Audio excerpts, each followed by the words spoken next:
तपाईहरु जस्तै नौजवान युवा अवस्थामा हाम्रो देशका सामु उत्पन्न चुनौतीहरू, त्यति बेलाको समाजमा देखा परेका अन्याय अत्याचारहरू,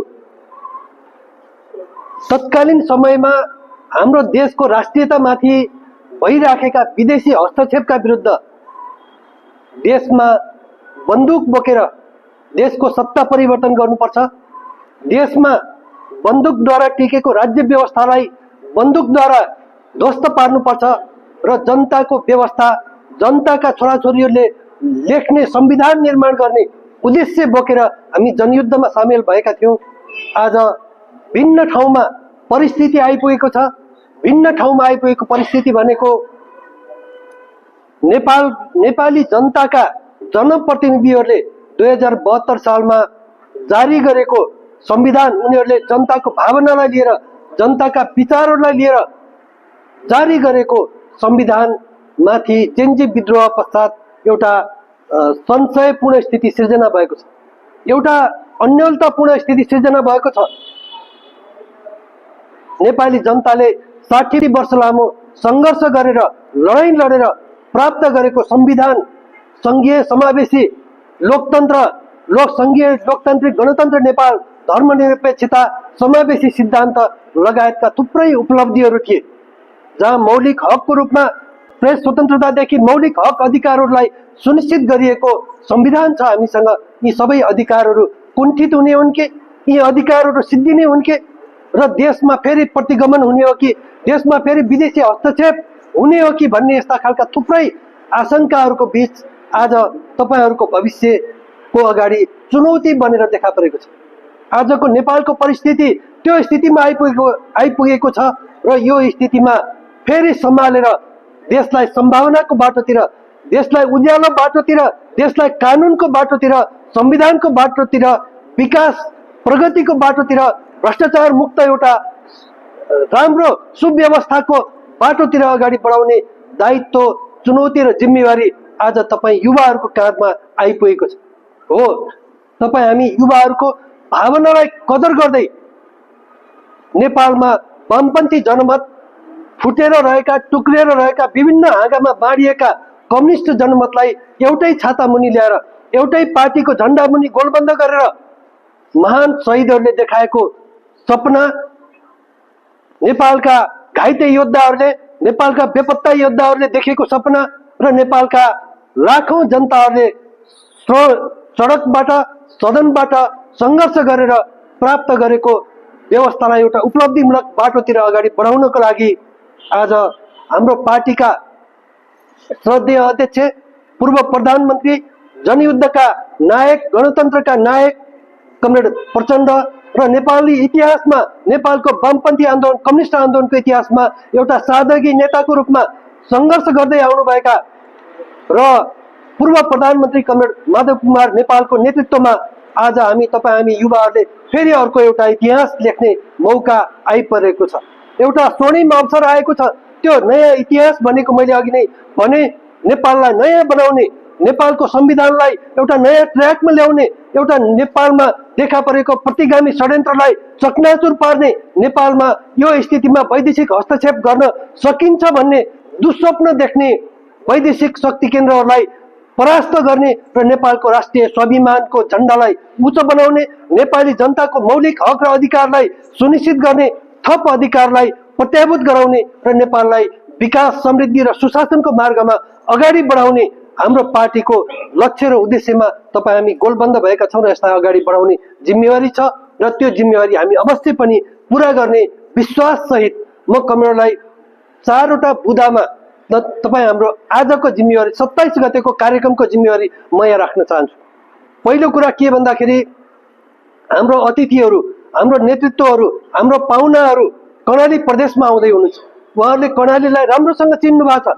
कर्णालीलाई विकास र समृद्धिको बाटोमा कसरी लैजानुपर्छ उहाँहरू आफू प्रधानमन्त्री हुँदाखेरि पटक पटक प्रयास गर्नुभएको थियो।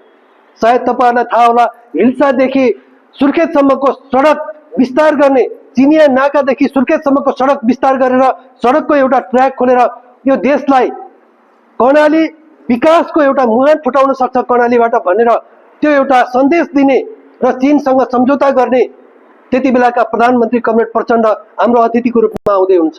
तपाईहरुलाई थाहा छ हाम्रो कर्णाली प्रदेशमै गाउँघरमै बसेर उच्च शिक्षा हासिल गर्नका लागि यो मध्यपश्चिम विश्वविद्यालयको स्थापना गर्ने पहिलो निर्णयमा हस्ताक्षर गर्ने कमरेड पुष्पकमल दाहाल प्रचण्ड हाम्रो अतिथि भएर आउँदै हुनुहुन्छ।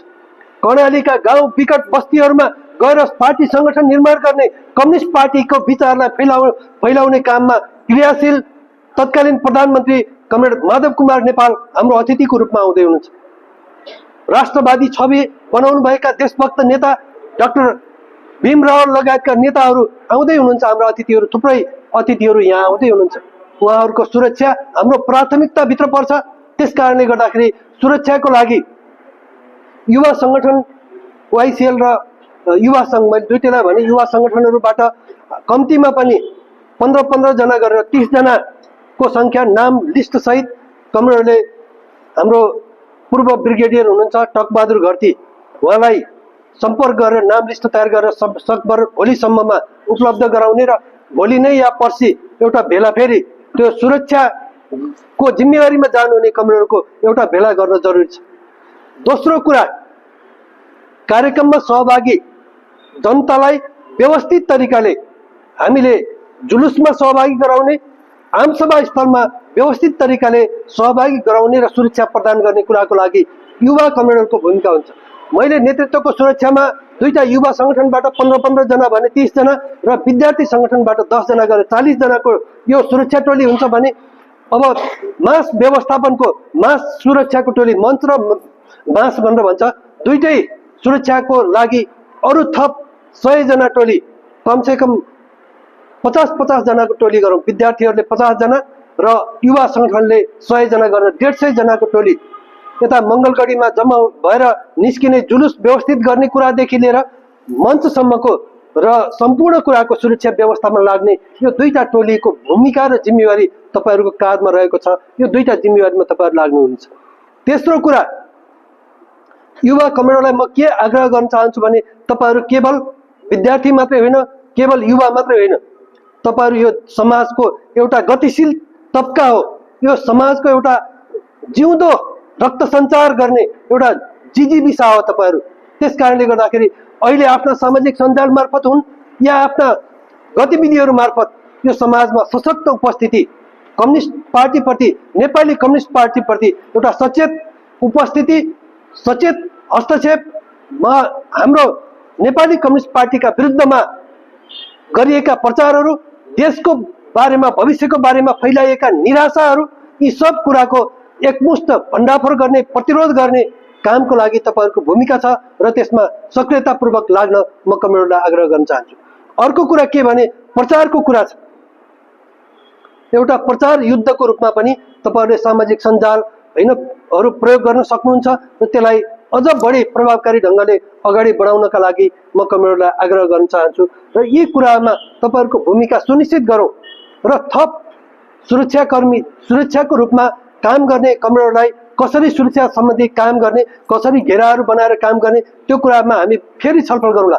यता मास व्यवस्थापनको टोली पनि हामी फेरि 26 गते भेला गरौँ र कसरी मास व्यवस्थापन गर्ने, हैन, दशौं हजारको जुलुसलाई कसरी व्यवस्थित गरेर मञ्चसम्म लैजाने र त्यहाँबाट कार्यक्रम सम्पन्न गरेर फर्किने भन्ने कुरा पनि महत्त्वपूर्ण छ। यो कुराको लागि पनि जिम्मेवारी आइपर्छ र त्यसमा सबै कमरेडले आफ्नो भूमिका कसरी पूरा गर्ने हामी छलफल गरौँला।